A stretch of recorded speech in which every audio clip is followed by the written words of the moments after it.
For those of you, again, who do not know me, my name is Debbie Schwartz.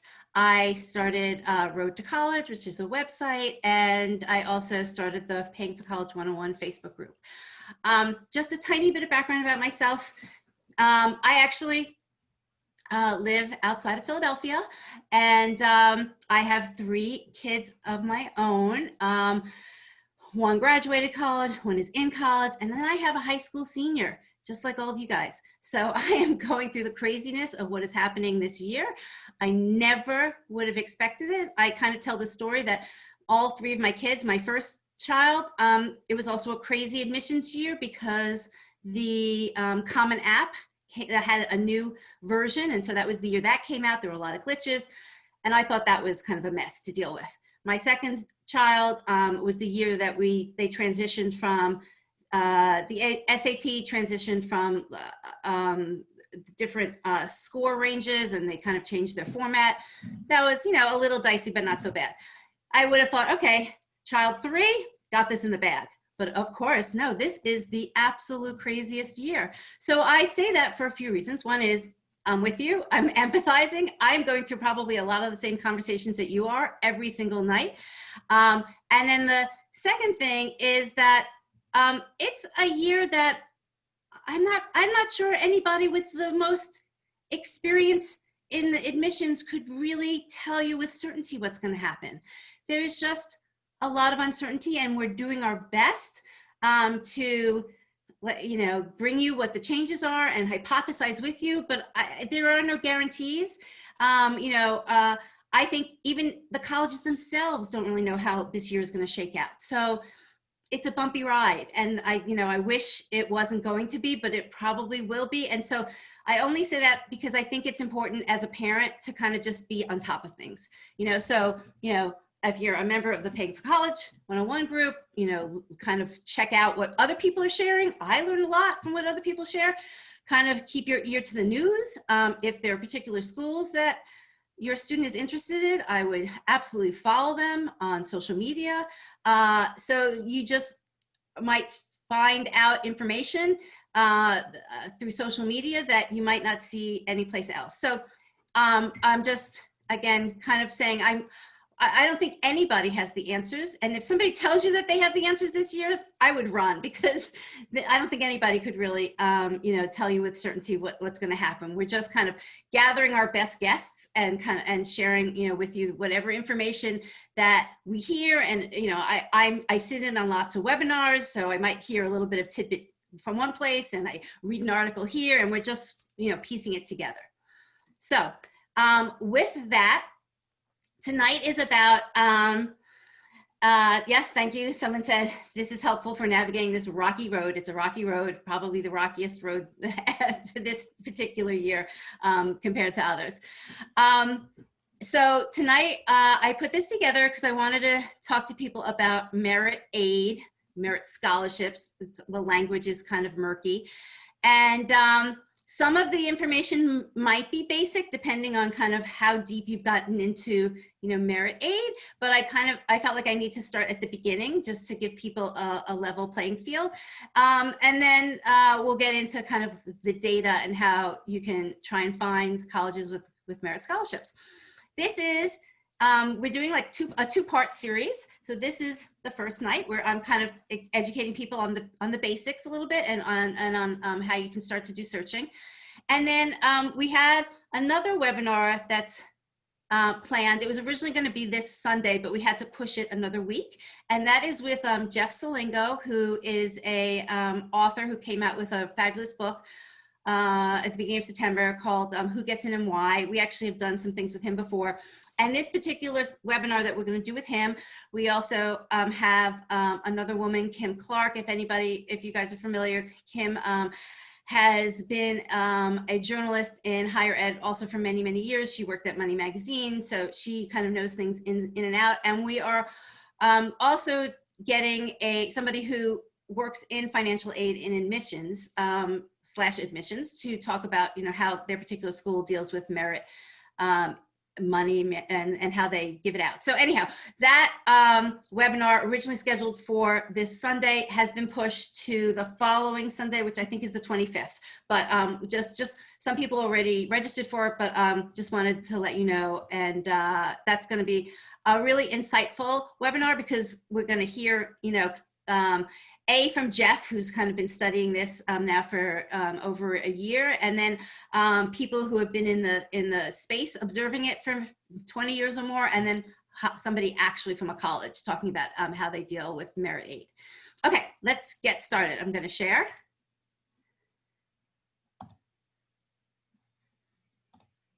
Okay. So hold on, guys. Just want to get up the chat so I don't lose that.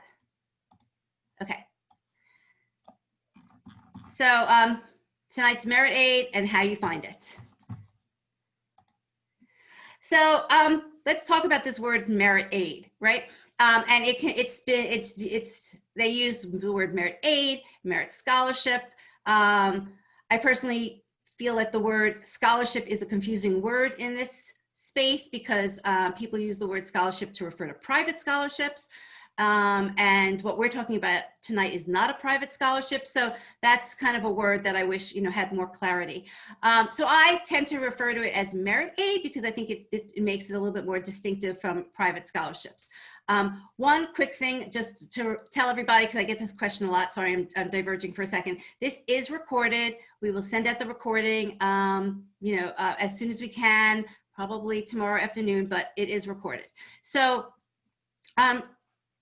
merit aid really, it depends how you want to look at it, but you can just view it as actually a scholarship, because the college is giving your student money. You can also look at it, which people in the college space do. It is a discount. It is a discount off of tuition. So, and it works the same way as any discount would be in any other industry, whether this was retail.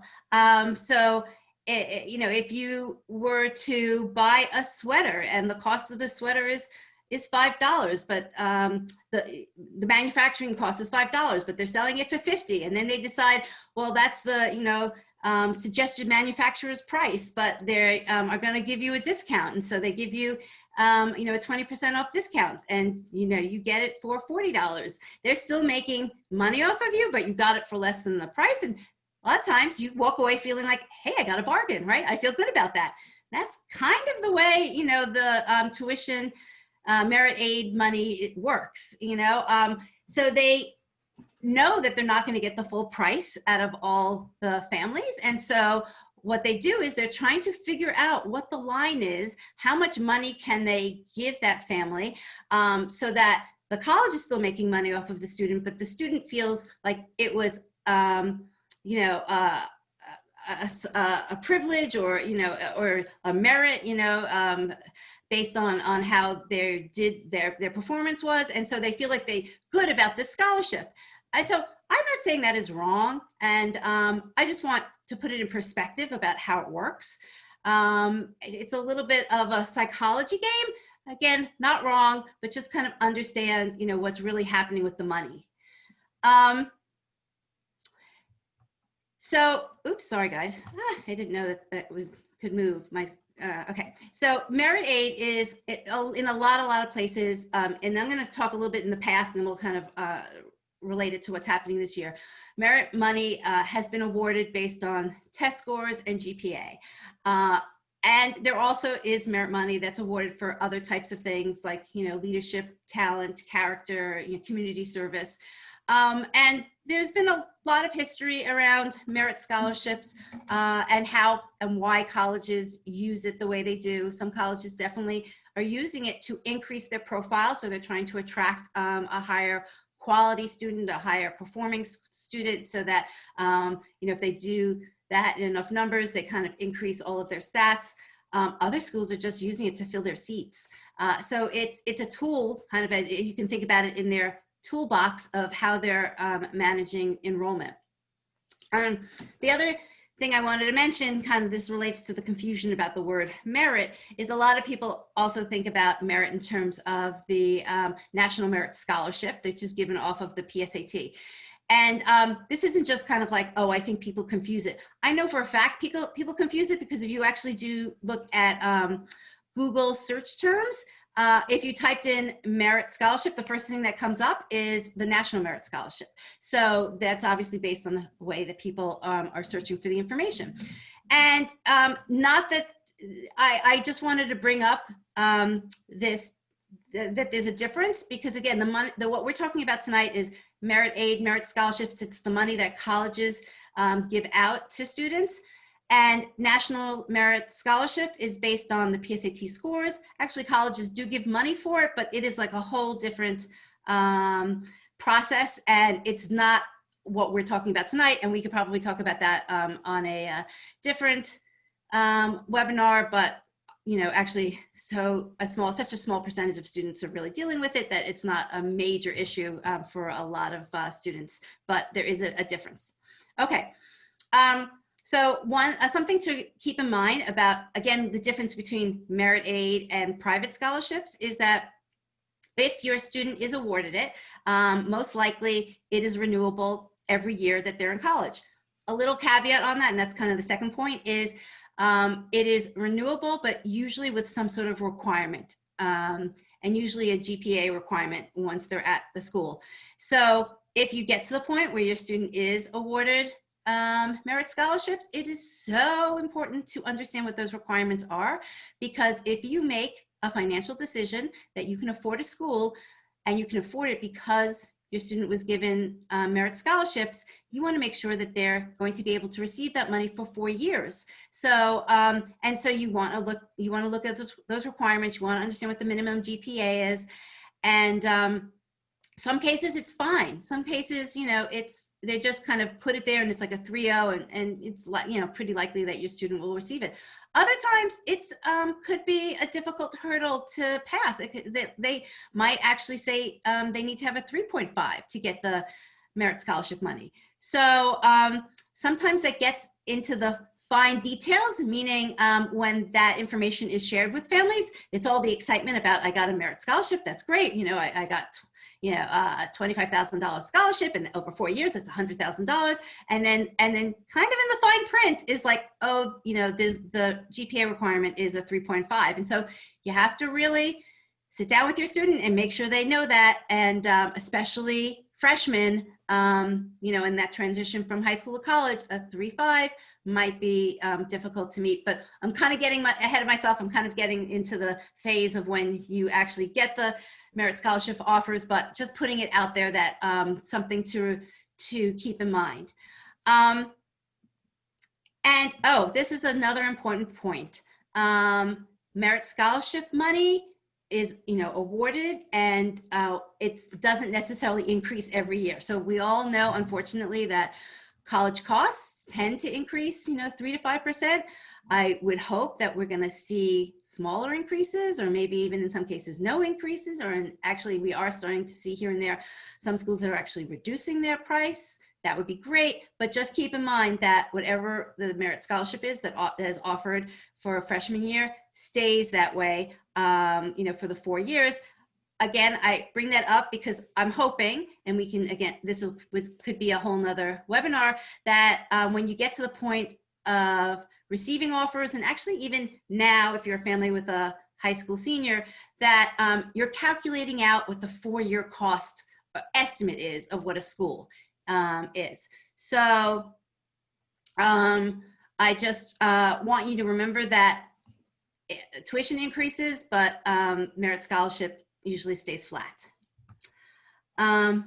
Okay, I'm just going to keep going. I know there's some questions, but let me look at those a little bit later. So there are different types of merit scholarships, and you'll see why it's important to know. At the end of the day, it's still all the same money, but the way you have to go about getting it is a little bit different. So there's a type of merit aid or scholarships that we call automatic. And so what that means is your student applies to a school and they don't have to do anything else. So just by applying, the admissions office will look at everybody and decide whether or not that student would receive a merit scholarship. They don't have to do anything special. That's just part of the school's process. We say, you don't have to be, merit money isn't awarded only to the top students. And maybe I should clarify that. It means that you don't have to be, graduated in the top 10 of your high school. You don't have to have that, 4.0 out of high school and a 35 on an ACT. You do kind of want to be at the top of what that school is that you're applying to. But as you'll see later on, there's a huge range of what a top student can be considered. And, there are a lot of colleges out there. In our tool, we have over 2,100 colleges. And so there's a big range of where your student can fit in and still be considered the top. So I say this so that you don't shy away and say, oh, my kid, it doesn't have those absolute great scores, so they're never going to receive, merit money. It's not the case. It's all about where you look. Talking about looking, the merit these automatic merit scholarships and what their qualifications are usually most schools who are providing automatic merit aid usually have pretty good information on their websites. They will have a grid, a table. I'm going to show you some examples. So it's important to really look at the websites. Again, I've got a senior. I've been spending a lot of time looking at college websites these days in detail, and it's kind of interesting. Some are great, some are really not good. I was going to say lousy. And they just make it hard to find the information. But you have to dig. If you cannot find it, ask. Have your student call up the school. If they know who the admissions rep is, ask them the question.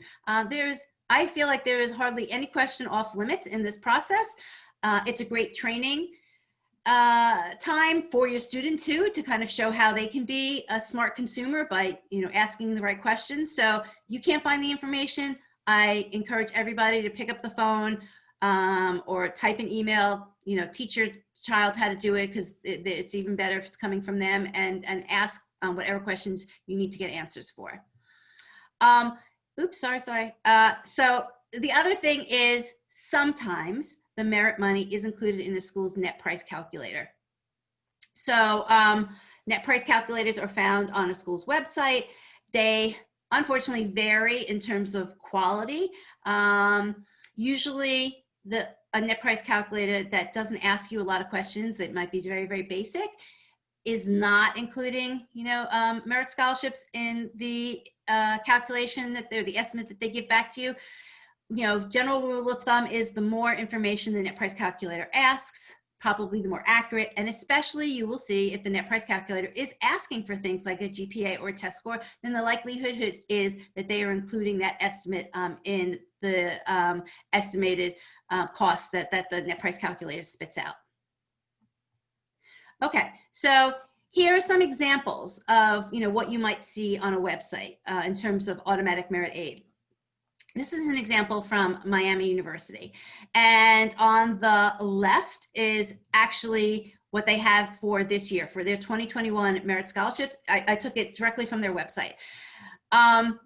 You'll see that they are only using GPA as the criteria, and we're going to talk about that in a little bit, but it's a pretty straightforward chart kind of saying what GPA if your student has, and if you're an in-state student, you'll get a certain amount. If you're an out-of-state student, you'll get a different amount. I forgot to actually look at what the little number one footnote is. I have a feeling it probably is saying whether the GPA is weighted or unweighted. I'm going to guess a lot of schools are going to try and go with unweighted, but that's something when you do see the GPA used in determining the automatic merit scholarship, I would absolutely either, again, look in the fine print if they are saying whether that's a weighted or an unweighted GPA. And if they aren't, again, ask, because obviously that can throw off the calculations. So on the left was the 2021 table.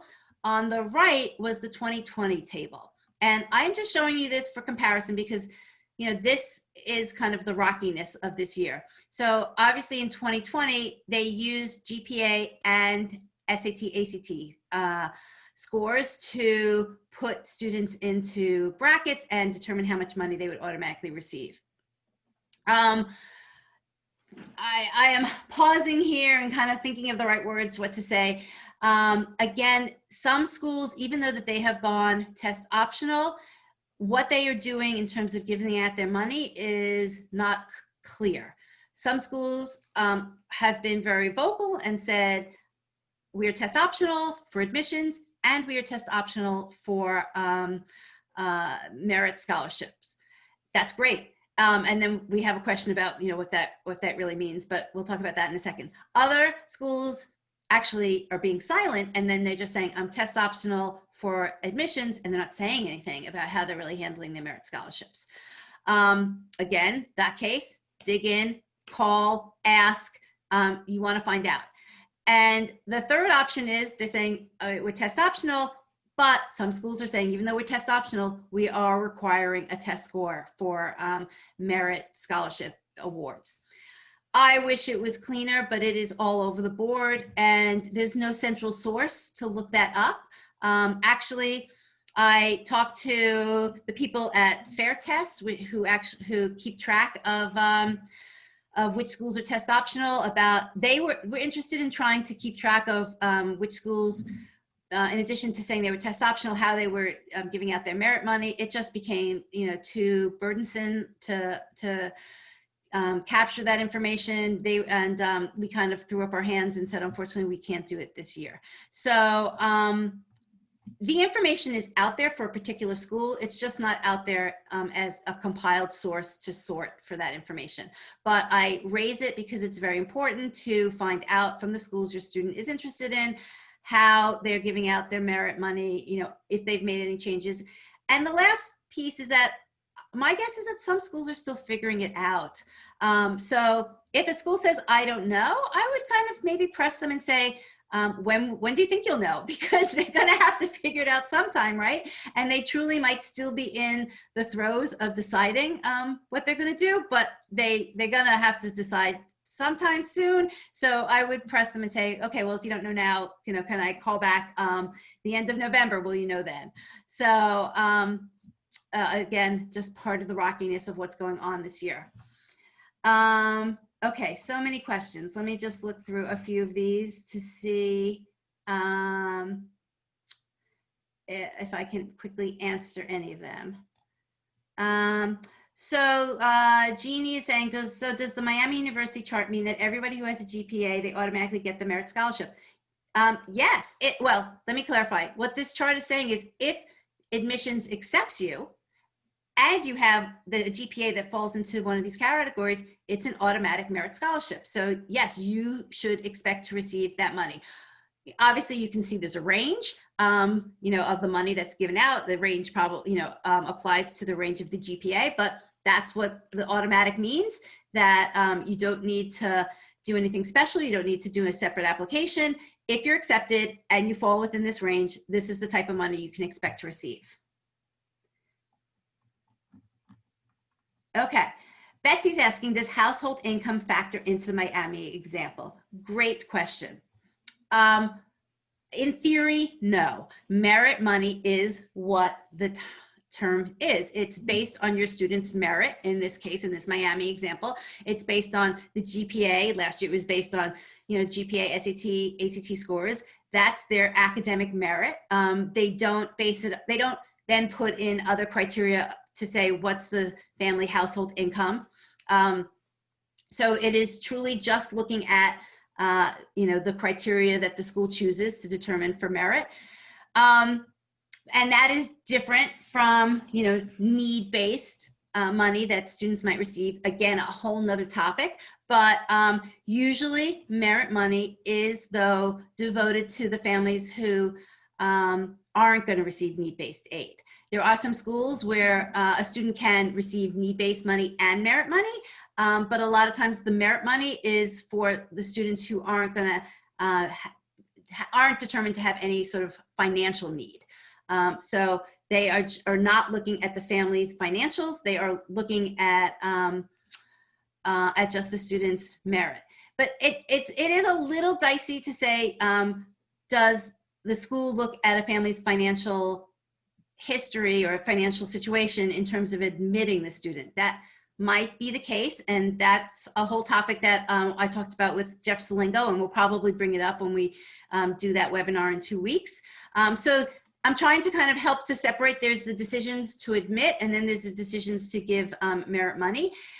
And every school also might just do it slightly different, but there, is a kind of a general way at a lot of schools do it. And again, terms like need blind or need blind would mean that a school does not look at any financial information to make the admissions decision. So in that case, they wouldn't know, what your family's income is in deciding to admit your student. But there are other schools that do not claim that they are, need blind, and so they may, at some point in the process, consider your family's financial situation. But I'm going to kind of push that discussion to this webinar in 2 weeks. I also would highly recommend that you get Jeff's book, Who Gets In and Why, because he kind of describes all that in detail at the schools that he sat in on the admissions process. We actually at Rhodes College also have some articles that I'll send out about that. So it's definitely an area for families to read up about and to become a little bit more educated.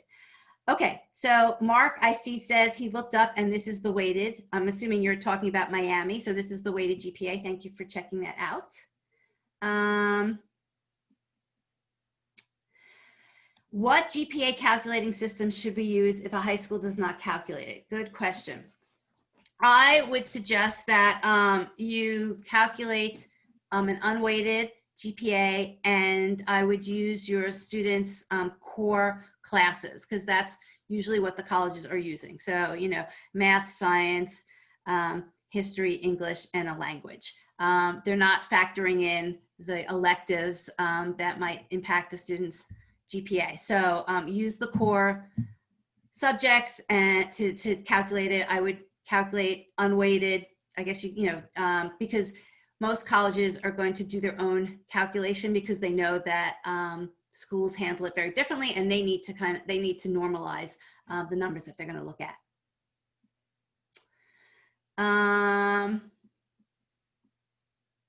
Okay, question, do public schools, public colleges and universities and Ivy Leagues offer merit scholarships? Off the bat, Ivy Leagues do not offer merit scholarships. And that's a whole discussion about how schools give out their money and the financial aid system. Again, a great topic that we're going to cover in the webinar with Jeff. And that's the type of information that I really urge families to research and understand before this process, because when you don't understand kind of like the basic information about the Ivy Leagues and really selective schools are not giving out merit, and it's really just a matter of economics of supply and demand. Those elite schools have so many students that want to go there that they don't need to use their money to attract a certain type of student. They have the pick of the litter, right? I mean, they have too many students to pick from, and instead how they decide to use their money is they use their money for needs-based situations. So they tend to be very generous. This is, again, the very selective schools in the Ivy Leagues. They are very generous to the families that have a financial need as determined by the college, but they aren't generous because they don't need to be to offer merit scholarships, because there are so many students with great applications that they are already coming to the school. There are some public schools, that offer merit scholarships. University of Alabama is a great example. They've been using it for a long time to attract, higher quality students. So definitely there are public schools that offer it, and sometimes they tend to offer more merit scholarships to an out-of-state student than an in-state. sometimes they have that information on their website. Again, if not, I'm a big fan of asking. So yes, Michelle is saying $20,000 as a merit scholarship on a $50,000 school is still a $30,000 bill. And many parents think that their EFC will cover the rest. It does not. So EFC is another topic that we actually went over a few weeks ago with George Schneiderman, who went into detail about how the EFC was calculated. And it's a very good point, Michelle, for bringing up. So all the families that are on here, whether you have a senior or a junior, definitely families with seniors, I would hope that you have already investigated what your EFC is. You may have already done the Fafsa, which is great. So you have the actual EFC. You need to have that information to really do a good search in this process. Families with juniors, you can estimate your EFC. Again, I'll send all these in links in follow-up email. But so the EFC is the determining number that colleges look at to determine whether your family has financial need or not. So they take their cost of attendance, that's the term COA, minus the EFC, and what's left is your financial need. So just because you have an EFC of let's say you have an EFC of $30,000, at one school, you might get need-based money based on that EFC. At another school, you will not. I'll go through the numbers for how you can figure that out, but it is a really good thing to know your EFC. And I guess what also Michelle is pointing out is that the EFC is the starting point of what schools are expecting you as the initials stand for, expecting you to pay for college. So if your EFC is $30,000, whether you agree or not, and that, again, that's another conversation, you are going to be expected to come up with that $30,000. And any money that you get above that, whether it's either need-based or even merit money, is going to be money that's above what they're expecting you to pay, which is the $30,000. So very important to know what your EFC is. That's the absolute minimum. In a lot of cases, you're going to end up having to pay more, but it is the minimum that a school is going to expect you to pay. Okay, lots of questions, but I'm just going to keep going on to another slide. So I'm still in the world of automatic merit aid, and this is just a different example at Michigan State. Goes to the question about, do public schools offer money? And this is their grid off of their website. So again, right now you can see, and this is from 2021, Michigan State still has SATs, ACTs on one side and GPA across the bottom. And so, and I highlighted this is my red underlines, this is not from their website, that says if students who choose to apply without a test score, meaning test optional, they can still be eligible for scholarships, but and they'll be eligible up to the $15,000 merit scholarship based on their school performance and a holistic review of the application material. So, so in this case, Michigan State is trying to share the information that they are test optional. If you have a student that has a score and you think it's a good enough score, send it in, and you can see where they'll fall on the grid and you'll get this money. If you are going to apply test optional, they're still going to grant you merit scholarship money, but they're going to base it, and this term, high school performance is kind of loose. I assume that they mean GPA, but they're going to calculate some sort of GPA and do a holistic review of the student's application.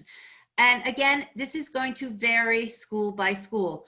That this is kind of the research that you and your student are going to need, and these are the questions that you're going to need to ask.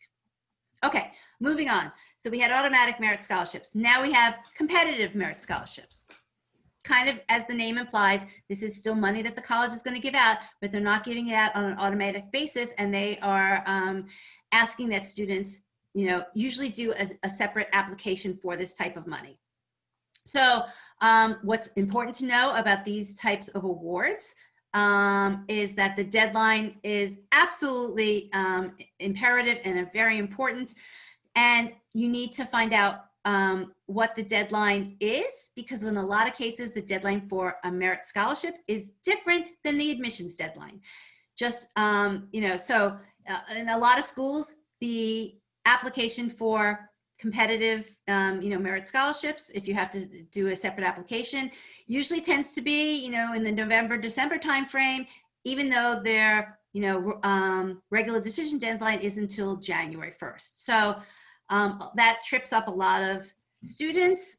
They just assume, well, I'll fill out the application and send it in when the regular admission deadline is. And then, oops, they find out, nope, the deadline for any sort of, scholarship money was actually earlier. So again, you got to check the websites.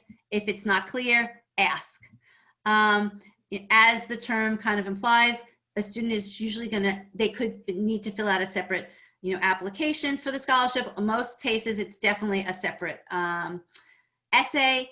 So, this is the time of year where the kids are doing lots of essays. Again, I'm with you. My son, we have a whole list of how many essays he needs to do. It's not fun. So you need to definitely factor in if they want to apply to any of these competitive merit scholarship opportunities, that it may be a different essay. Maybe they can reuse pieces of an existing essay that they're writing, but it's definitely a workload issue to consider. I wouldn't be easy on your student to say, oh, it's another essay, you don't have to do it. Do it, because you never know. And this could be really good money. And just because they didn't want to do one extra essay shouldn't be what prevents them from potentially getting some good merit scholarship money. So, but you're going to have to manage the workload. So there are usually different requirements for these types of scholarships. It could be specific to, where there could be like a competitive scholarship that's only given to, students that are in state. It could be based on, some sort of extracurricular activity they did. So again, it varies. And sometimes the award amount is listed on the website. Sometimes it isn't. Sometimes the websites actually also list how many of the awards are being offered or will be given out. So it could be a very prestigious award and there could only be 2 or 3 students accepted. Other times, and I was looking as I was putting this presentation together, I think I was looking at USC's website, and they had a whole range of different types of competitive merit scholarships that they were offering. Some were only like 1 or 2 that were given out, and actually, but then there were others that they were giving out like between 150 and 200 of them. So again, my favorite sentence tonight is going to be: if that information is not on the website, ask. That information a school may or may not tell you, but again, I would definitely ask to know kind of how competitive it really is. Because if they're only giving out a few awards, it's going to be very competitive. And so find that information out. Again, it shouldn't discourage your student from applying, but it's always good to know this information. Okay. Here's just some examples. I think I pulled, the one on the left I pulled from USC. I just wanted to show you that it's a December 1st deadline, really important. You miss that deadline, they're not saying, if you get that in, if you realize it and you want to send it in, it's December 2nd, December 3rd, December 4th or 5th, they're going to say sorry. So the deadlines are really important. The example on the right from BU. I highlighted this here because I wanted to show that they said, though test scores are not required, students who submit scores typically have these ranges. So I thought was just kind of interesting that Boston University was saying, we're not requiring the test score, but we want to give you a sense of the students who usually apply and win these merit scholarships tend to have these types of SAT and ACT scores. So again, they're not saying you have to have a test score, but if you do, you have an idea of the type of students that they are accepting. If you don't, and I'll mention this again later, if you only have a GPA and you do not have an actual test score for lots of different reasons, it's again crazy that some students have been able to take it. So many have been canceled last minute. That's one thing my son luckily hasn't been having to deal with because he took his very early, but and some people have just decided it's just not worth the roller coaster of my son or daughter studying and canceling at the last minute. And I get it and I agree, but so anyhow, if for whatever reason you do not have a test score, and over 50% of students this year do not, I would take the GPA that you calculate and convert it to an ACT or SAT, and there are links of websites where you can do that, just to get a sense of what a particular GPA is and how that would equate to a score. It's not a perfect science, but there is some correlation between, generally students who have these types of GPA can score in a certain range of an SAT and ACT. And so it would be good to have those two pieces of information as you kind of do this merit scholarship search. Okay. Oops, sorry. And here's just another example of schools that are providing merit scholarships, but are asking for additional separate applications. So I just highlighted here, here's American University saying, if you want to apply to their merit scholarship, there is a separate application that's required for some of their merit scholarships, not all. So that's another, little bit of digging you need to do. So some of the some of the merit scholarships at a particular school might be automatic, and there might be some that you have to apply to separately. So lots of details in this process, unfortunately. And then here's an example. Oh gosh, I forgot what school this is from. I think this might be Vanderbilt, the one on the right. And they're basically saying their process of how they handle the competitive merit scholarships are: you have to submit your application. Once you submit, you get an account on their portal, and then you have to go into the account, and there's the option to say, I want to apply further for the specific scholarships. And then once you check that, then you get the essays that are connected to that scholarship. So lots of details. I wish it wasn't this way, but you gotta be on top of all the little pieces and all the information that each school is doing this slightly differently. Okay, third type of merit scholarships, which I'd fall into the category of talent-based. So if you have a student who has a particular talent in like the arts, music, dance, theater, there are schools that are definitely giving merit scholarships just for those types of talents. They tend to, they may have a separate essay to do, but they also tend to need an audition or some sort of a portfolio to kind of show how good your student is in whatever their talent is. And usually kids that are going for, those types of schools that are offering a scholarship for a talent are usually on top of it. They've been doing auditions for a long time, not just for getting into college, but in general. And I would, again, look at these scholarships early on, because the timeline of making an audition might get in the way.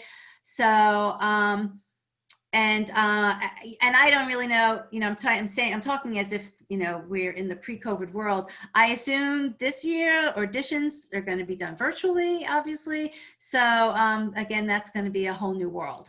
But I just brought this example from Muhlenberg that gives talent scholarships. And, what I didn't copy is they have a whole list of all the different departments that you have to contact depending on the type of talent that you're trying to get a scholarship for. So just factor in a little bit more time into your timeline if this is the case, and you have to do some sort of, pulling together a portfolio or scheduling a virtual audition.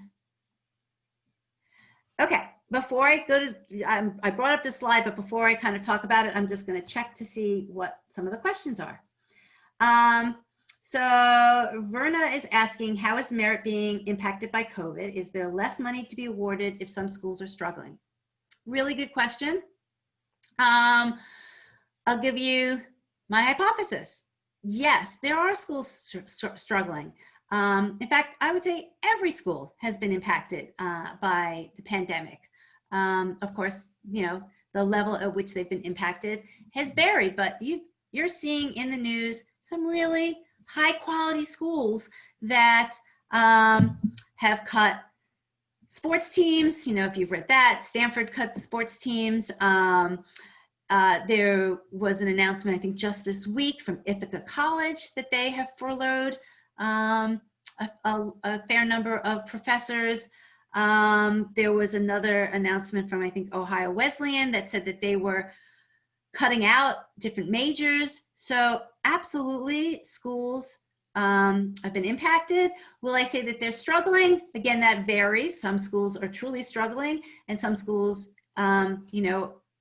are just going to have to be smarter about how they manage their budgets. And so how will it impact the merit money that's been given out? My hypothesis is actually more that schools are going to actually give out more money, because it's at least this year. It may not continue for many years after that, but this coming year, if a school is not going to close, right? And that's a whole nother topic, but if a school's still gonna survive, even though they're having some, financial issues that they're dealing with, they want to make sure they fill those seats, right? And so if it means that they have to devote a little bit more money to attract students, because, and I think it just even came out today, that overall enrollment of first-year students was, down this year compared to last year. I think, don't quote me, I think I saw like 16%, but that might have been, I think the 16% was the overall number, that student enrollment was decreased less compared to last year, but that also included, all different types of schools. So it included community college schools and four-year private schools and the public schools. And so I think the numbers varied slightly differently by category, but the bottom line is that schools need to fill their seats. And I think that they will actually give out a little bit more money to make sure that they can fill those seats. And in addition, I think that this whole season around like the, February to May timeframe, where students do, or families ask for appeals, that's also where schools are going to have to give out more money if they want to actually enroll a student that they've admitted. Because if a student has an offer from another school that's, of a close quality, and that offer is slightly higher, I bet you more and more schools are going to have to match what another school has offered. So that's my hypothesis. We will see, I guess, how it works out come the February through May timeframe.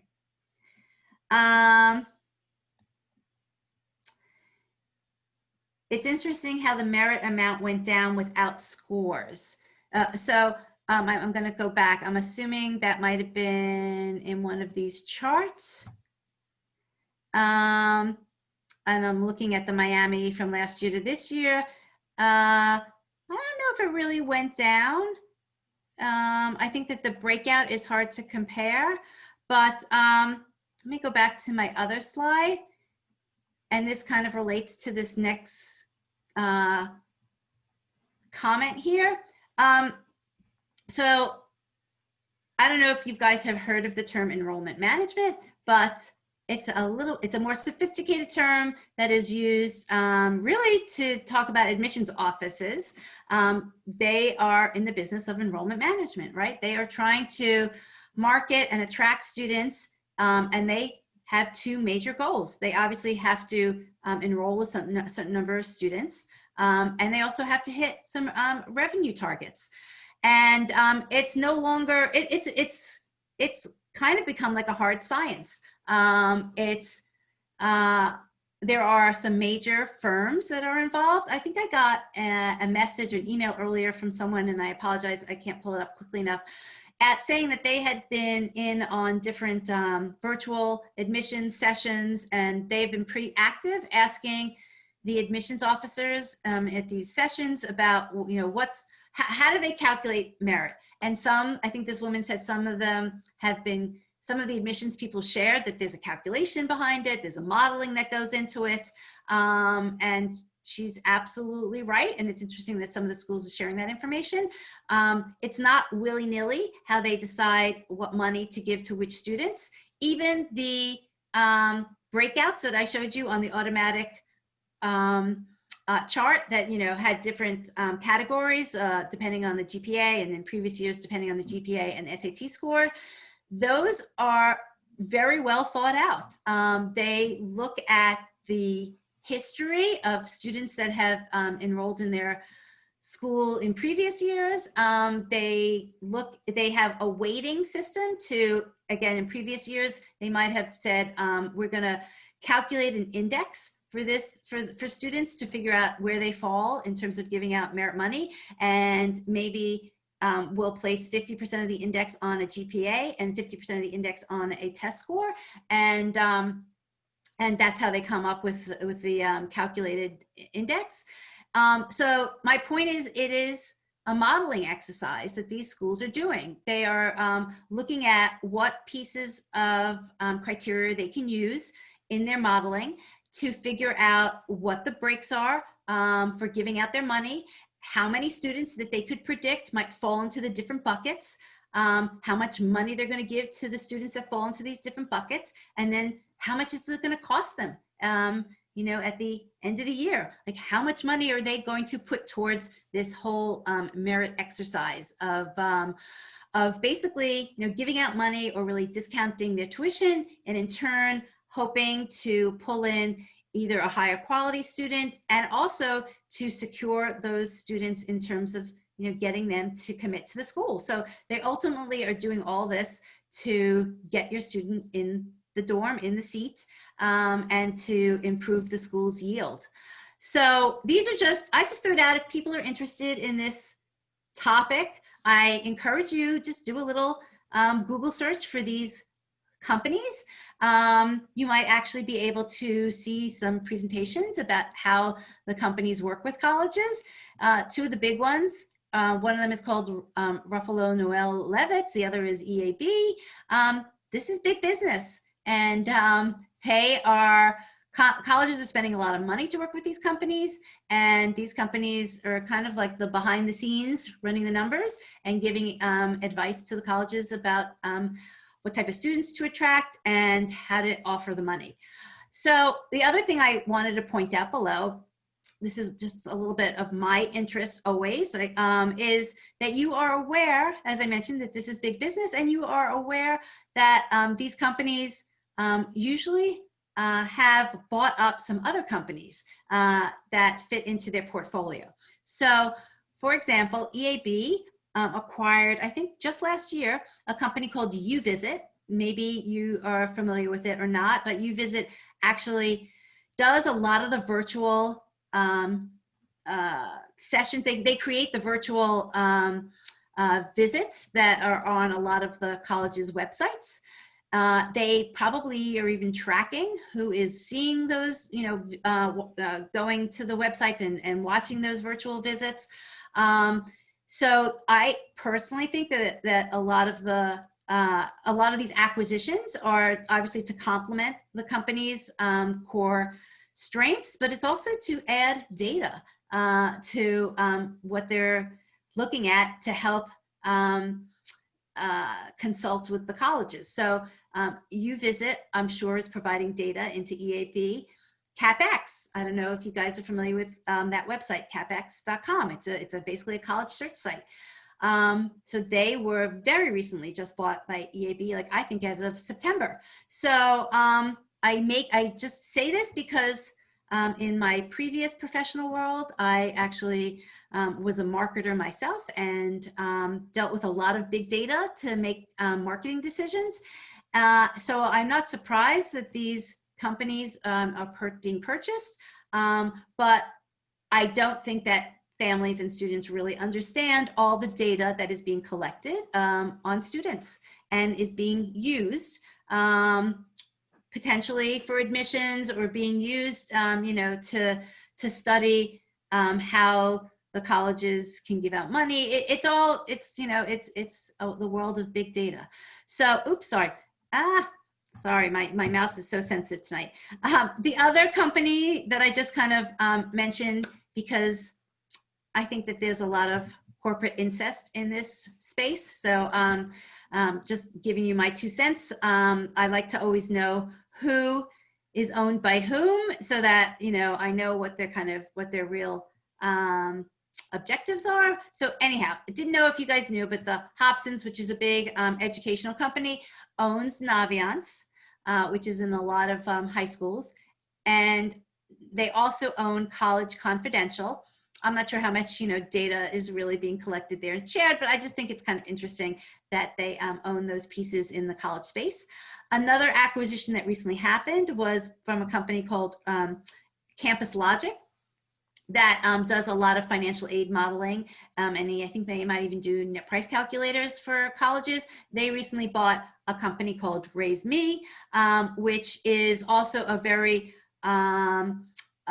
a student-centric website that students use a lot and share a lot of information on. And so again, just be careful that a lot of the information that's being shared on Raise Me is now going to be used by Campus Logic to, you know, go into modeling and calculations that they do with colleges. So it's just a world of data, and I think a 17 and 18-year-old doesn't necessarily understand that when they answer questions, all that information is being used somewhere along the lines.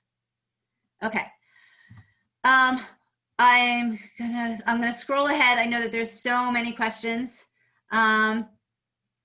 Okay, a question here from Susan. Do schools also look at other schools you're applying to determine the student, I guess the tuition?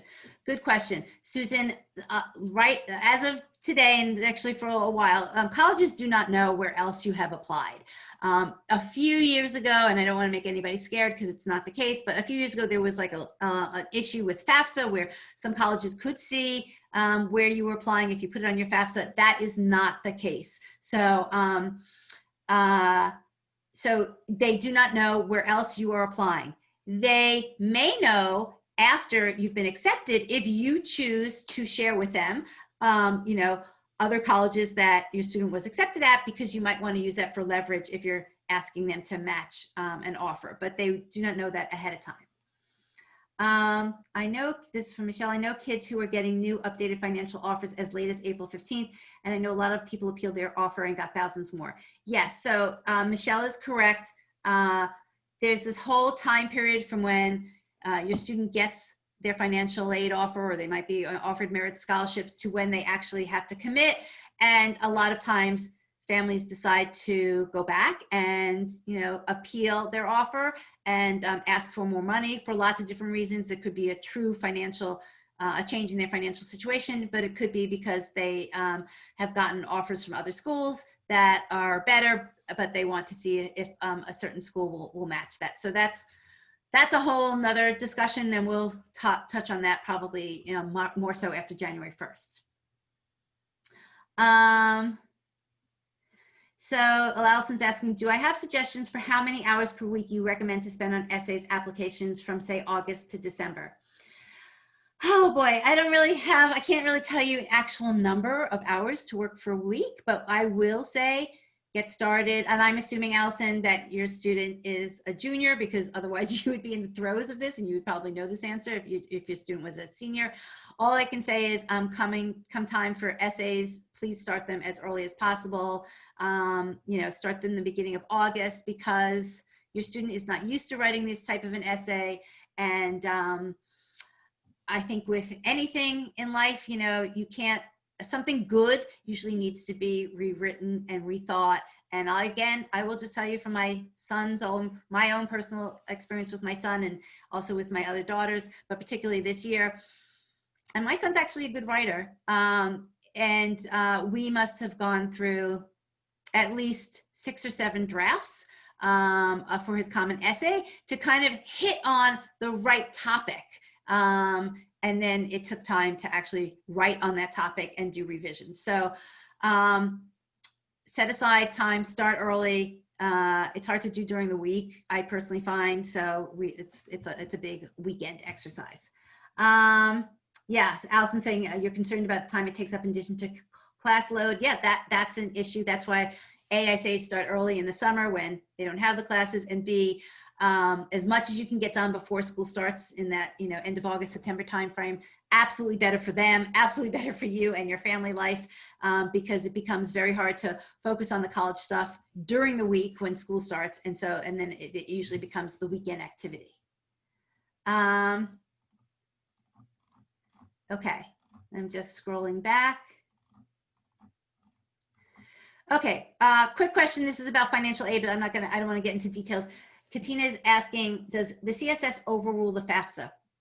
Usually, if a school is asking for the CSS profile, that's what they're using to determine how to give out their need-based money and their merit money. You still need to fill out the Fafsa if you want to get access to any of the federal or government money. So you're still going to need both, but if a college is asking for the CSS profile, they're absolutely using that information to give out their own school money.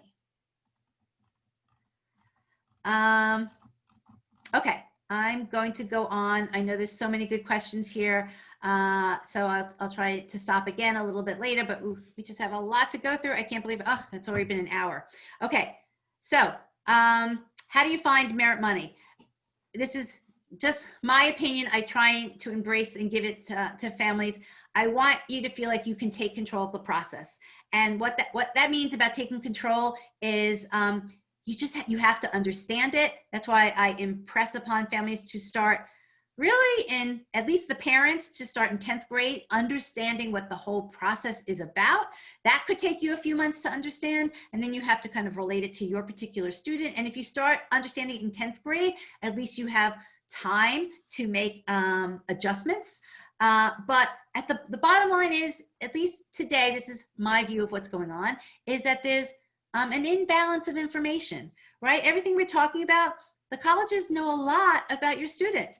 They have their test scores, or they'll have the GPA, they'll have the transcript. They'll have all the information that if they ended up taking a test, that they have all the information that they filled out on those forms, beforehand. All of that, ACT or College Board, is information that the colleges get access to.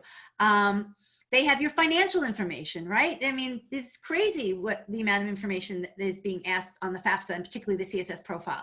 So the colleges have all this information, and then what do you have? You don't have that much, right? And so that's the imbalance. They have a ton of information. You don't have that much. I'm going to show you how you can try and find more information, but even the information I'm going to show you, which is more than average, is still not enough. It doesn't equal to what the colleges have. And that's the problem in this marketplace. There's an imbalance. And we as families are being asked to make a big decision, and we're not getting access to the information that we need. That's my opinion. And that's why I'm trying to do what I'm trying to do, because I think people can get access to better information. Not the best yet, but still better. Okay, so just as what I said, how do you take control, learn about the process, understand the timeline? It's so important. I mentioned deadlines as it relates to scholarships, but there's a whole timeline to this process, right? There's the FAFSA. It's based on your taxes from 2 years prior. Your student has to sign up for certain classes by a certain time. Unfortunately, in this whole process, the timeline is so important, and the timeline as it rolls by, and you might miss a phase or miss deadlines, you can't always go back and redo it. I like to tell people, I truly believe that regardless of where you are in the process, regardless of when you start the process, you have options. I want you to kind of believe that you have options. Nothing's ever like completely, you're at a dead end. But the later you start the process, the fewer your options are. That's what happens. So the later you, understand how this works, the later you're gonna get involved, you just have fewer options to choose from. So that's why I kind of encourage to start as early as possible. Understand the terminology, hopefully from, listening in on sessions like tonight, being a part of the Paying for College 101 group, you'll understand some of the terminology. We actually even have an article that has all the acronyms, which I'll share, because it can kind of be confusing. People start throwing out, things like, NPC and EFC and COA, and you're like, what is all that? But unfortunately, you get to know what all those things mean. And ask questions. That's my biggest thing. I'm never afraid to ask a question, and neither should you. Okay, so that was all kind of background about merit scholarships. I hope it kind of set the groundwork. And what I've been working on, quite honestly, I started a few years back, is what I recognize, what I said before, that there's an imbalance of information, but there is information that families can get access to. The problem is that it is scattered. There's several different sources of where that information is. And so it's hard to pull it together and see it all at once. And it's hard to really do the type of research that you want to do. So I started a few years ago and pulled all this information into a spreadsheet that we used to sell. And in the past 8 months, I turned that spreadsheet into a search site with actually even more information than was on the spreadsheet. And to make it easier for people to search for the colleges. It's a different type of searching. There are no pictures. This is like just a little bit more hardcore data, but I think it's really helpful at any stage at which you're at. If you're early on, it gives you a great idea of what's out there, or maybe what your student can strive for. If you're a family with a 12th grader right now, I've been helping a lot of people use it to validate the schools that are on their students list. To validate meaning, do these schools even give out merit money? Because a lot of people put colleges on their students list and didn't necessarily know to research whether or not, or didn't know how to research whether or not those schools offered merit money. So I've been helping them kind of validate that. And also they've all kind of said, well, hey, maybe there's like a few other schools that we don't know about that also fit my students' criteria that could also give out merit aid. How can I use the tool to figure out those schools? So that's what I wanted to show you guys tonight. Oh, sorry, I went the wrong way. Okay, so this is all what I said. The College Insights pulls all the information together. The biggest thing, and I'm going to use this term, and again, I apologize, somebody emailed me today or yesterday and asked me about the tool, and they used the word, which I thought was a great way of saying it. I mean, I've used it before, but I hadn't used it in a long time. So thank you, whoever that was with the email. I'm putting in this language. What this tool lets you do is a reverse lookup. So what that means is a lot of the existing websites out there now, you can't necessarily say, these are my kids' stats, just show me the schools that are going to give them money. You can get to it, but it's not as straightforward. This tool was designed to basically do that. There's just a few things that you can filter through based on preferences, but it's really designed to kind of show you the schools that fit your students' criteria and where they're likely to get the most merit money, and then I can show you how you filter through. So I am going to stop sharing for a second so that I can share the College Insights tool.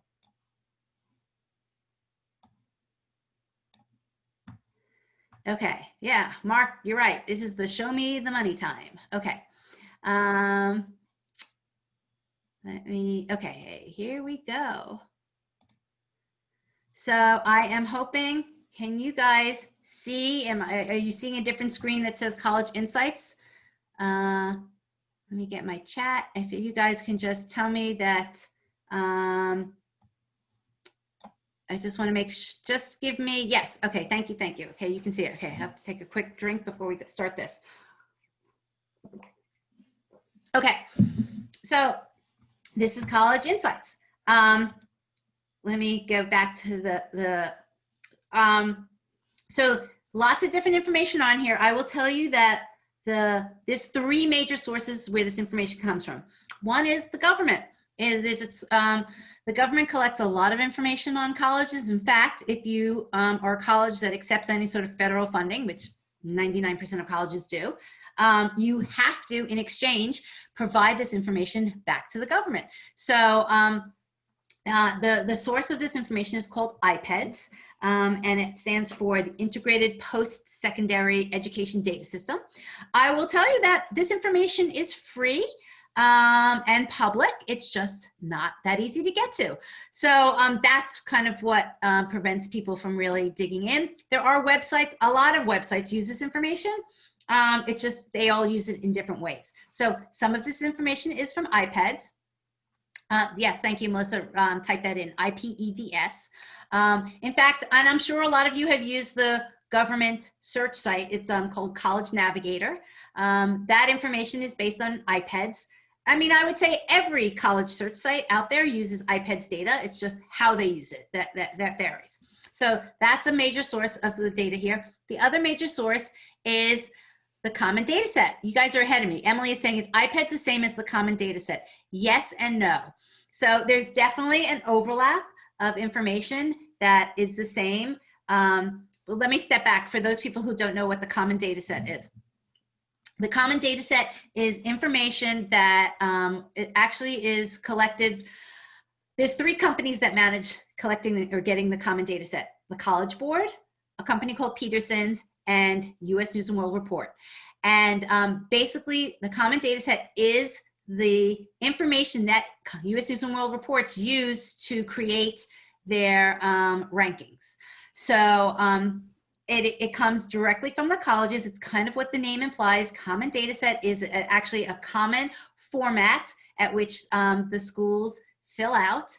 And then those 3 companies collect it, and it's used, you know, by US News and World Report for rankings. The College Board uses it on their Big Future website. Most schools, you can just Google an individual school with the name. You could say, I'm going to say, I'm outside Philadelphia, so I'll say Drexel. You can say Drexel University Common Data Set, and it will come up where on their website that they have the common data set. It's fun information to look through. It's very detailed. They have lots of information from, you know, things like, you know, the number of applications they got in, number of applications from men, number of applications from women students, how many men versus women enrolled, a breakout of ethnicities, again, you know, of who actually enrolled. They have a breakout of what is most important in the admissions process, rigor of a student's academic class is usually, you know, up there. GPA. If you looked at that section, you will see that some schools place a little bit more importance on an interview as other schools do. This year, they still might place that importance because you can do interviews virtually. So there's a lot of very, very interesting information in there. It gets very detailed. But the one thing that is hard about that information is you have to search school by school. There really hasn't been a place where you can kind of do that reverse lookup and see all of the common data set information at once and do searching against that type of a database. So we pulled in some of that information here that we found important. So now we've got IPEDS, we've got the common data set, we've mixed them together, and then the other source of information actually is crowdsourced information. So for the past 2 years, from our own community of people in the Paying for College 101 group, we've asked families to share how much, share their actual college offers. So all the information I just talked about, IPEDS, common data set, that's information that colleges report out. So in some ways we got to trust them, right? We got to trust that they're telling us the right information. Most times it's true, it's truthful information. There have been colleges caught that they, you know, maybe change the numbers to make things look better. But, you know, I cross my fingers that the majority of colleges are reporting valid information. But the other information that we're crowdsourcing is the actual college offers that students have received. So for the past 2 years, we asked families to share that information with us.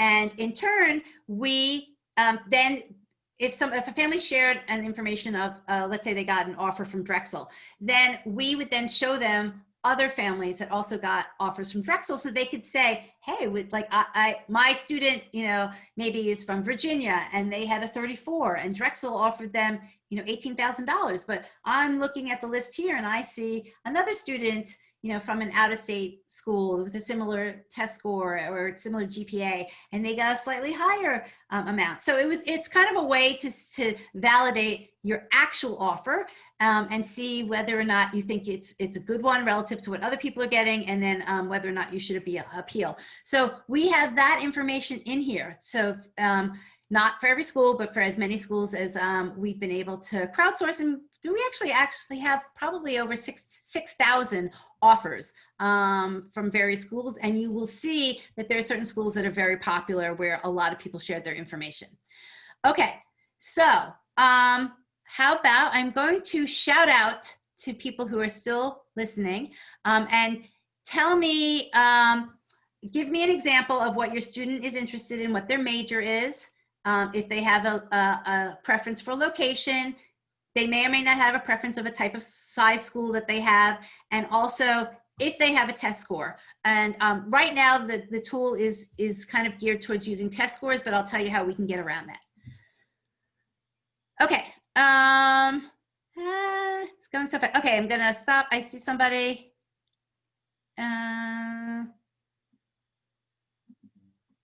Okay. How about, okay, Megan. Oh, sorry, okay. I'm gonna do, sorry. Patricia, who says that, yes, your student is interested in business, they're interested in a large school, they have a SAT of 1300, and they're interested in the Great Lakes area. So I'm gonna use that as an example, and we'll see what comes up. So you can search by individual school if you had, you know, a specific school that you wanted to see what the information was for, or you can do this reverse lookup. So let's look for major. So we're going to write business. Pretty sure I'm just going to do this like a general business as a major. And large school, so we're gonna kind of keep it on the, let's say 5,000 or 6,000 and up. That's the number of undergraduates. And Great Lakes. So Great Lakes is an option here. So let me just tell you about the locations. You can pick an individual state, or you can pick the regions. The regions we're using are the regions that the IPEDS data groups colleges into. I only tell you that because they don't have the traditional like Midwest as a geographic region. But I think you can get around it. So you can also pick region and a specific state at the same time. It's not a region or a state. You can combine it. Okay, and then in this example, the student has a 1300. So I'm going to say, so I'm going to pick a range and say, I want to see all schools where the range of the test score is 1,200 to 1,300. And then you can choose to pick to show you the schools where that range is the average or is the top 75th percentile. And this is the important choice. I mean, most people are going to choose it. You can go back and forth, obviously, and do different research. You want to pick where whatever the range is that your test score that you're looking at is in the top 75th percentile, because, or the top range in the 75th percentile, because that's where your student has the best chance that they're going to receive merit scholarship money. Colleges are giving out money to the schools, the students that are in the top of their spectrum, their academic spectrum. So you want to look for those schools where your kids' stats are going to put them in the top. And I'll come back to the fact that this is kind of geared off of test scores right now, and I'll tell you how you can get around that if you don't have a test score. So let's just search. So interesting. So there's 10 schools that come up with business and commerce. I mean, we can go back, there probably are some other business majors. So there's 10 schools that have business as business as a major, that the score range of 1,300 to 1,400 are in the 75th percentile, and that are in the Great Lakes. So this first column here is just showing you whether it's a private school or a public school. So the little cap with the price tag is a private school. The icon with the columns is a public school. All of these columns you can sort on. You can kind of like ascending or descending. Obviously, this is the state that they're in. These are all going to be in the Great Lakes region. Let me just tell you, on the top here are some quick pre-sorts that we've created. So there's only 10 schools showing up in this results. 6 of those schools are test optional. So we've kind of are keeping track as best we can. We're trying we're trying to update as much as we can, like every other week, as to which schools are test optional or not. They say all 10 of these schools are giving some sort of merit scholarships. We're going to dig in to see how much merit scholarships they give.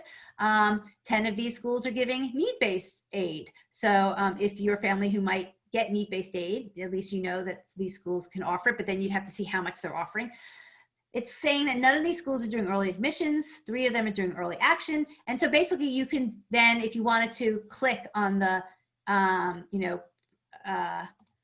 pre-filter and see which of those schools fall into those categories. But in this case, we're interested in merit scholarships. All 10 of them are offering it. So I'm just going to go quickly through the data. And let me just tell you that this data, we actually did surveys of people, of families who have gone through the process, to ask them, and we gave them lots of different ideas, like, would you be interested? We gave them a whole list of different data, and we asked them which is most important to you. And so we didn't pick these pieces of data, again, willy-nilly. It was actually based on what people had been using when they were creating their own spreadsheets and doing their own searching. Of course, there's always going to be more interesting data, but this is what we found was like the most core set of data that a majority of people were interested in. So we've got the states and how large the school is, what percentages are men versus women, the student faculty ratio, how large the classes are. This is actually a pretty important column here, this sophomore retention. So that is how many students return back from freshman year to sophomore year. Quite honestly, I mean, these are all okay. Like the 72% here is on the lower side. You kind of want to look at a school. Oh, actually, 60% University of Dayton is on the low side. Oh, University of Toledo. Oh, wait, sorry, I'm looking at the wrong thing. Sorry, I was looking at the wrong column. But sophomore retention rate basically is showing you, how many students are coming back. And you want to kind of look for a school that is at least in the 80s and above. So the next data we show here is 4-year graduation rate. You'd be amazed if you guys are doing research on colleges that most colleges actually show you the 6-year graduation rate. Very few places do they show you the 4-year graduation rate. Personally, I'm not interested in the 6-year graduation rate. I'm not interested in the 5-year graduation rate, right? I'm interested in the 4-year graduation rate because every year above 4 years that my student is going is costing me money, and not just costing me money. It's money that I'm not going to get merit scholarships for, because the merit scholarships really only last for 4 years. And I may not get need-based, money for that too. So that's a very expensive extra year. So I am, interested in the school that's going to have the highest 4-year graduation rate. A lot of these aren't doing that great that are along this list. The University of Dayton is kind of the highest. Is there any other one down here? Wow, no. So I would dig into that as an issue. If you're looking at any of these scores. Okay, next is the average high school GPA. This is the unweighted GPA. This idea of having more information on the GPA is kind of new, this year, because a lot of the schools are relying on it more heavily than in the past. I actually just have put out some feelers to some places to see if we can get more stratification on the GPA. Right now, there's actually, schools don't share that much of a stratification as they do for the SAT and ACT scores. I actually know that they put it on their individual, or some break it out on their individual common data sets, but in terms of like one source and pulling that information together, it's not so easy right now, but we're going to try and dig into that to have more than just the average, and maybe have like, you know, like we do with the test scores, have like a 75th percentile for the GPA. So then we've got, you know, whether or not the test is test optional or required. And here we get to the test scores. So we have the average SAT. This is where we have the 75th percentile SAT score. So you can see all the schools that are listed here fall between the 1200 and 1300 range that we put in for the filter. So okay, so you know that if your student is in the 75th percentile, they probably have a pretty good shot of getting in, and in this case, they probably have a good shot of getting merit money, but we're gonna have to see how much merit money is actually given by these schools. Okay, other pieces of information. We have the overall admission rate, and looks like these schools aren't as selective as some other schools, but what's also interesting is we took the extra step of breaking out the admission data to show the overall admission rate, to show the early decision admission rate, which we'll do another search to show that at the selective schools, there is definitely an advantage. If you can and want to apply early decision, the admission rate is better than overall. And not just better and overall, usually when you can break out the admission rate for early decision versus the regular admission rate, you see that regular admission becomes even more selective because a lot of students are taking early decision, and that's why we have the number, again, it doesn't apply to these schools, about what percentage of the class is actually filled early decision, because a lot of the more selective schools are taking close to 50% of their class early decision. So if 50% of the class is taken early decision and you only have 50% left for regular decision, but that's when the bulk of applications come, that's why the regular decision admission rate is so much lower than the early decision rate, and is actually so much lower than the overall admission rate, which is a blend between those two numbers. So I personally think that that's interesting information. I've used it a lot for my son. And then another piece of information is the admit yield, meaning of the students who were given the chance to, or given an offer, how many actually chose to come. So important information. Let me skip ahead. So I'm just gonna go now to the merit section. So here we have this column called freshmen without need. So what we calculated here was of the number of freshmen that actually enroll and attend the college, what percent of them end up not having a financial need? And that's determined by the college. So it gives you a sense sometimes of kind of the income level of the students that are coming to the schools. And these schools listed here are a little bit on the lower side, meaning of all the students there, 35% of them, you know, actually, let's say at DePaul, 25% of the students who attend are students that come from a family that have not been determined to have need. So that means obviously 75% of the students there are getting some sort of need-based aid. That's fine. That's all, you know, it just gives you a little sense of the social economic makeup of the students. But why this information is also important is the next column that says freshmen without need receiving merit aid. So again, I'm going to stick with DePaul, let me move this up, DePaul example. Okay, so 25% of the freshmen do not have need. 86% of those freshmen without need are getting some sort of money. That's not bad, right? So if you're a family that is determined not to have need, you have a pretty high chance that you're going to get some sort of merit scholarships. And then particularly if your student falls in this top percentile, which are all these schools here. So you know that if your student is in that 1200 to 1300 range, they're already at the top of the academic range for DePaul. If you're a family that doesn't have financial need, you have a very high chance of getting merit money. And the average that's awarded is, little under 18,000. It's the average. So, we all know what that means. There's going to be some students that are going to get higher and some students that are going to get lower. You can probably estimate that the students that are going to get more than the 17,000 are the students that are even higher in that, top percentile. So if my student has, let's go back for a second. My student, if we look at the test score, sorry if I'm jumping around. So their 75th percentile was 1290. If my student has a 1400 and I'm applying to DePaul, I'm gonna guess that they should get at the highest range of the merit scholarship. So that's the way I would use this information. Let me show you one other piece. So we say here that the average is, I'm just gonna say 18,000 because it's close enough to 18,000 is what the average merit scholarship that a student is getting. There are 14 different types of merit scholarships that DePaul gives out.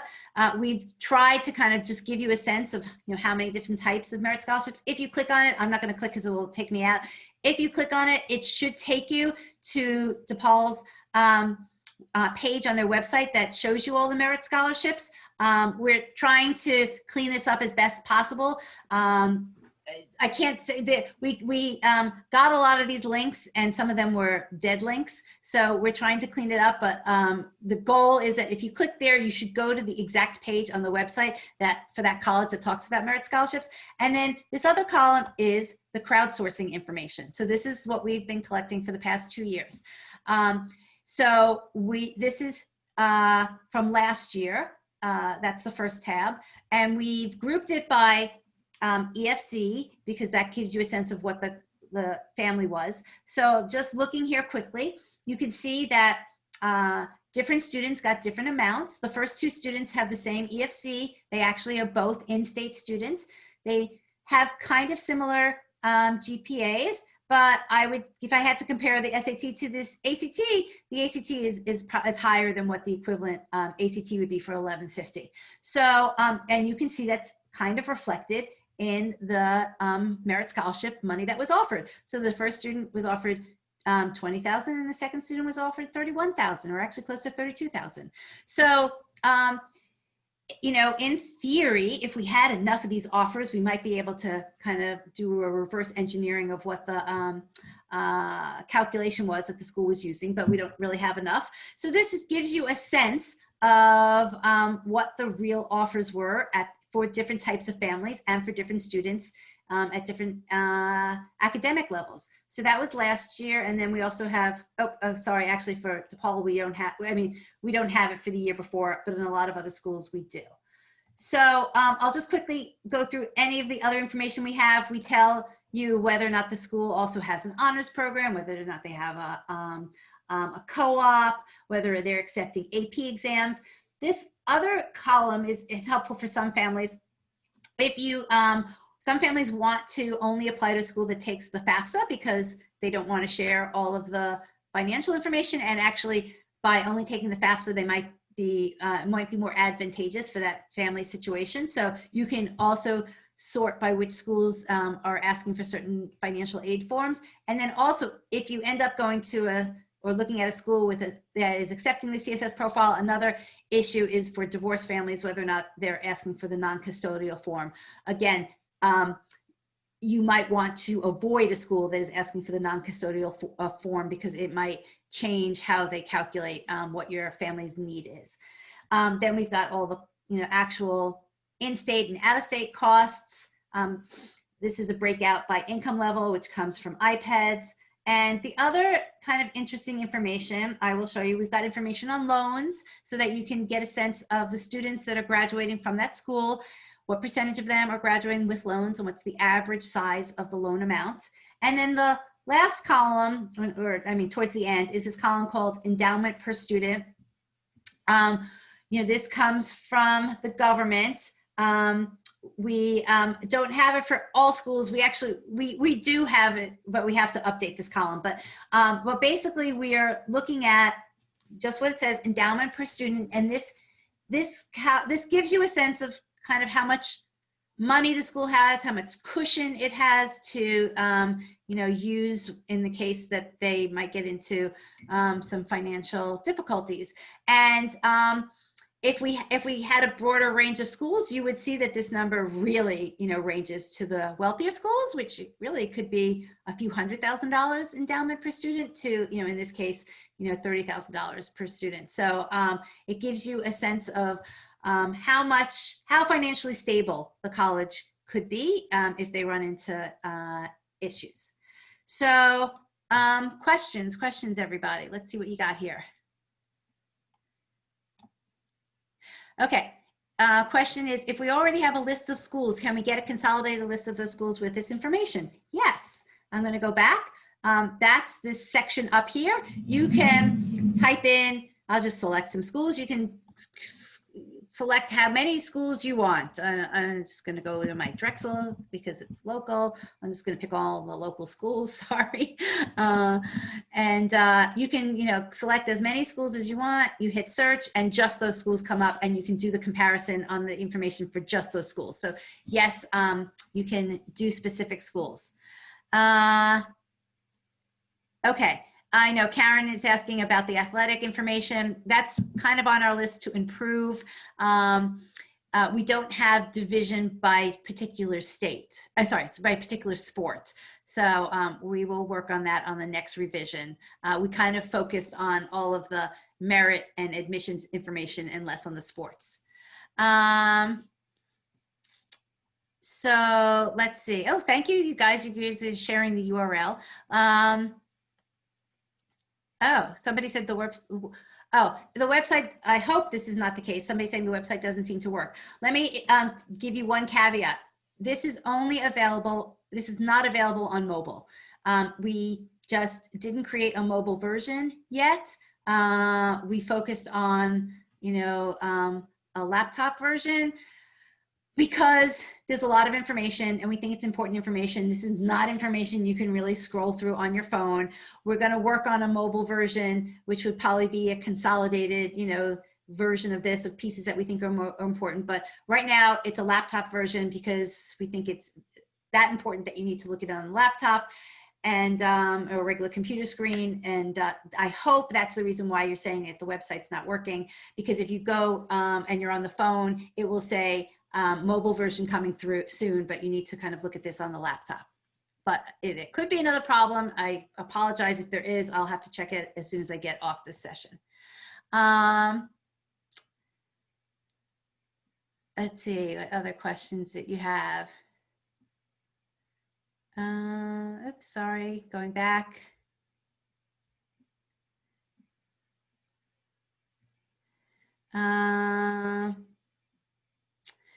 So is there a place to save your information like Naviance? So I'm not, there's two ways to answer that. Yes, you can heart your schools that you're interested in, and then you can go and there's a column here or a tab here that says favorites, and that will save, and you can come back and see your favorites at any time. We don't yet have a section where you can add your own personal information. We're going to work on that next. So that's coming, but you can do a search, you can save it, and then you can, you know, log out, come back a few days later, and you will have the colleges that you saved will be there for you.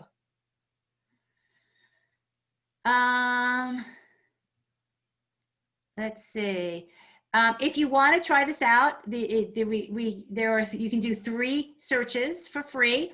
And that doesn't mean 3 colleges, because somebody asked me that question earlier today. You could do 3 searches, and however many colleges come up in your searches, you know, you can look at. There is a fee. It's a monthly fee, but you know, if you choose to just use this for a month, that's perfectly fine. Some people might want it for a few more months as they're searching. I will tell you, and you can use it for a month and then, you know, cancel and then come back later. We're going to add more features to this, not just more data, but more features. We just started with searching for merit scholarship because we felt it was most important, but just as important is really helping you figure out your EFC and kind of how your EFC should fit into your search, and then different ways of looking at the information. So we're on a roadmap. This is just the first step on this first stop on the roadmap. Do I have a timeline for the upgrades? Good question. I will definitely, by the end of the year, there will be an upgraded version with some of the things we're talking about. And then after that, I would think, you know, every 2 months or so, we should be coming out with something like in addition to what's there. So we're working as fast as we can.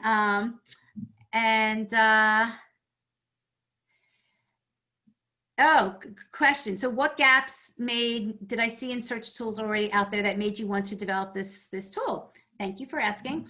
So lots of gaps. First of all, there is not a tool that pulls both the common data set and the IPEDS data together and have crowdsourced information. So I wanted one source of all of this, you know, good information. I also wanted to be able to really, you know, kind of easily scan a lot of information at once. If you do any of the searching on the existing college search sites, you actually might notice that you're limited. First of all, you're limited by how many colleges you can compare at once. Maybe that's deliberate. That's another conversation we can have. So I think the most you can, at some of the sites only let you compare 3 schools at once. Some of them, maybe you can compare up to 6. I didn't want to be limited. I wanted to see like all my options and compare across all these different, you know, pieces of data to really figure out, you know, what was the right direction to go. And then the last piece goes to this reverse lookup. I mean, there might be a website out there, but there's not an easy website where I can just do what I think we are doing here, is put in my kid's stats and then, you know, spit up the list of schools, particularly related to merit scholarships, where they're going to get the most merit scholarships. And for whatever reason, there's not a place where you can easily search by the 75th percentile or the top 25th percentile for those scores. And let me go back to that for 1 second, because I know, again, that a lot of students do not have the test score. And that goes to that whole conversation we've been having at the beginning, what are schools really going to use for merit scholarship? It's unknown, right? They're going to weigh heavily on the GPA. So because we don't have as good of a breakdown of GPA, that's why we're still using the test scores as the filter. Although, you know, once you filter on test scores, you can kind of look at the average GPA. I would recommend that you take your students' GPA, and again, I mentioned this earlier, convert it to an SAT and ACT. I will give you the links of places where you can do it. It's very easy. This is all directional information. I cannot guarantee that you will get this money. I think there's a high probability that if you do the right searching, you will get the, you know, the money that's listed in the range here. Just like but nobody can guarantee your student can get into a school, you know, based on certain scores. This is all directional, but good directional information. And it's the type of research every family should do, because you can get an idea of the amount of money the school is going to offer. And now you can start to, you know, budget. So you can start to say, okay, well, what's this going to cost for the 4 years? And that's an exercise you should be doing before any of these applications go out. I know families don't really do that exercise until after the offers come in. And this goes back to my comment about, you know, deadlines matter. And the later you do this in the process, just the fewer options you have. So why I say that is, if you do this research now, you can, maybe the light bulb will go off and you'll say, hey, we don't have a school where we think we're going to get enough merit money to make this feasible. Like, let's do some more research. Let's broaden where we're willing to look. Let's increase the range of what the test score might be for the 75th percentile. Let's go look in a different location. You can do that research now, right? You can find a few more schools to add to the list. You can apply, because the kind of like the basic statement is you can't get money from a school you didn't apply to, right? So you can now add those schools to your list, and your student can apply, and now you can potentially get an offer. So don't you want to be in the position in, February through March where you have several different offers that you're looking at and picking from, or maybe even playing off of each other, right? The best way to be in that situation is if you do the research now. If you don't, you might only get one offer in February or March and in April. And so actually, some people recommend, and I actually would agree with this, that a student pick one or two schools that are very similar maybe to the school that they ultimately want to get into, that pick one or two schools that are similar, but maybe more generous, at least according to the stats, in terms of giving out merit money. And so that they have one or two extra offers in that, February through March timeframe that they can then compare against the school where they really want to go. And they can use that and go back to the school and say, hey, I really want to go to you, but this other school, which is kind of similar, is giving me a better offer. But so now you've got leverage because you did the research and you, created the strategy on your student's college list. But if you didn't know all this until after, you wouldn't have the same options. It comes down to options. Okay, Kathy's asking, what does crowdsource need? Okay, is that, I don't know if you're saying what does crowdsource mean or what does crowdsource need is. So, so it's the same thing. We asked people to tell us what merit offers they got, but we also asked students to tell us if they got need-based offers. So I'm just in this example going to click on Drexel. So Drexel, last year, students who had less than a $15,000 EFC got $22,000 need-based aid. Excuse me, you can see in this example, the first one, this student got both need-based aid and they got merit-based aid. So they obviously had the need based on their EFC, but we can look it up. Obviously, Drexel is not a school that gives 100% need. So even though they gave out need-based money, they're not covering the full need. So that student got some need, and they also have a 31 ACT and a good GPA. So Drexel also decided to give that student merit money as well. So to answer your question, so we have crowdsourced offers that show students who got need-based money and students who got merit money. Okay, yes, somebody asking, this is recorded. We'll send the recording tomorrow. Okay, let me just look at a few more questions because it is like 20 after 10, at least Eastern time. And so almost going on to 2 hours. And I think that this will stop recording soon. So I don't want to lose the recording. How did you get the crowdsourced information? Great question, Lisa. I'm not going to show it now because I'm afraid to move my screens. I might lose, but on our website last week, so 2 years ago, we asked for this information. We collected it in a spreadsheet. Last year, we actually created a tool called Compare College Offers. And so we have a web page where people can enter in their students' actual offers. And then if you're a family with a student in 12th grade, if you enter in your offers, you will automatically be able to see offers from other students at the same school. So we kind of, it's like a little bit of a, you show me yours, I'll show you, mine. So you share your information, then you can see other offers. And then as part of that exchange, we, collected all of the information and now we're sharing it to the families who are going through the college search process. And we're going to continue to do that this year. This year, we're going to try and actually start collecting the information even earlier in the early decision time frame, so the end of December. And, maybe between last year and this year, we'll have enough information that we're going to even start to do some analysis and just kind of see if there's some interesting insights that come out of all of this information. So yes, that's on the Road to College website. If you go to the website, it's a tab. It says Compare College Offers. Good question. Are you staffed to keep collecting crowdsourced offers for years to come?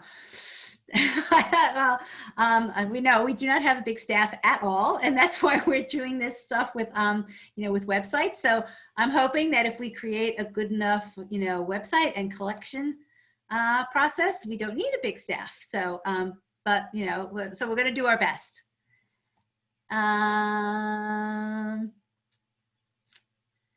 Let's see, anything else? Okay, I'm gonna go look. I've been looking at chat. I'm gonna switch over and look at the Q&As. Is merit aid negotiable? If so, who should do the negotiating, parent or student? I don't want to say with a complete yes, merit aid is negotiable, but I say give it a try, right? There's no harm done by just trying. The worst thing is that you get a no. But there is kind of a whole strategy to how to approach the college to ask for that money and to kind of negotiate, although they don't like that word. And quite honestly, we usually focus on that in the January timeframe, because that's when you need that information. It's not going to do you much. There are people who are getting, or students that are getting offers now, and they're getting accepted because they might be enrolling admissions, and they're getting actual financial aid and merit aid offers. Keep that. I would not feel pressure to have to accept, particularly if there are more schools that you're waiting to get information from. I would get all your information from all the schools before making a decision, and then deciding if you can go back and ask for more. So don't feel the pressure now to commit, and we'll talk about doing negotiations probably after the January timeframe. Does each school, Kathleen asked this early on, does each school have a chart like Miami? No, it's school by school. Some schools offer that type of a chart, other schools do not. In this whole process, the word that a lot of people use is it depends. There's no like major regulation that says you have to present information in this format. You have to have this information on your website. The only thing that is regulated is that you have to have a net price calculator on your website. But colleges, this is the way I look at it. You have to think of that. You have to remember that this is still a business, even though it's academics, and we like to think that operates differently. At the end of the day, it doesn't really operate that differently than a for-profit business. And the money that colleges are giving, whether they're giving it in need-based aid or whether they're giving it in merit scholarships, is their money. Just like you can think of it just like a company, that might decide to give out money for whatever reason, or they might decide to discount, right, their product. That's their decision, and how much they discount is their decision. And so, and they don't have to share with you like when they're going to do the discounts or how much the discounts are going to be, right? And that's kind of the way colleges are operating. They don't have to share with you what they're doing. Some schools choose to, and they try and make it very transparent. Other schools don't, for lots of different reasons. And one reason might be that every year they will want to change how they do it. So they want to, they don't want to put out a chart and be held to that chart because they might want to make changes, and they might be making changes on the fly. So lots of different reasons why they don't all share the same type of information. But again, I go back to, if the college doesn't have the information on their website, there is no harm for asking. So Ohio State may not have the chart. They may not, even if you ask, they're not going to share a chart with you, but they might give you a little bit more information that gives you insight into how they're giving out their merit scholarships. Sure, somebody's asking about these slides. I have no problem. I will include a link to the slides in the follow-up email I send out tomorrow. Let's see. Can we calculate our EFC in junior year? Absolutely. Well, there'll be a link to a spreadsheet where you can try calculating your EFC. You can absolutely calculate it. I encourage everybody to calculate it in junior year, and you can even calculate a version of it in 10th grade, so important information to know. So yeah, so somebody's asking, do we allow exporting of the information into Excel? Right now we don't, for a few different reasons. One is it wasn't a feature that we worked on. The second is we have to kind of think a little bit more carefully about how to allow that, because love you guys, but the reality is that somebody could kind of download all the information and use it in their own way. So we kind of have to prevent that. But I know that people want some way to kind of export it and manipulate it. So we're going to think about that. What we actually might do is it's provide you with more features so that you can have that like that Excel type feeling in the College Insights itself. So, so just give us a few months, and we have to, you know, think that one through. Okay, well, Allison is giving me a very nice thanks. I thank all you guys for hanging on with me for so long. We're almost at 2 hours. I do want to end this right now because I honestly have a feeling I see the time is at least 10:27, and my recording is only going to go to 10:30, so we're going to get cut off anyhow. So thank you, everybody. This went way longer than I expected. I have to shorten the way I explain these things, so I will work on that.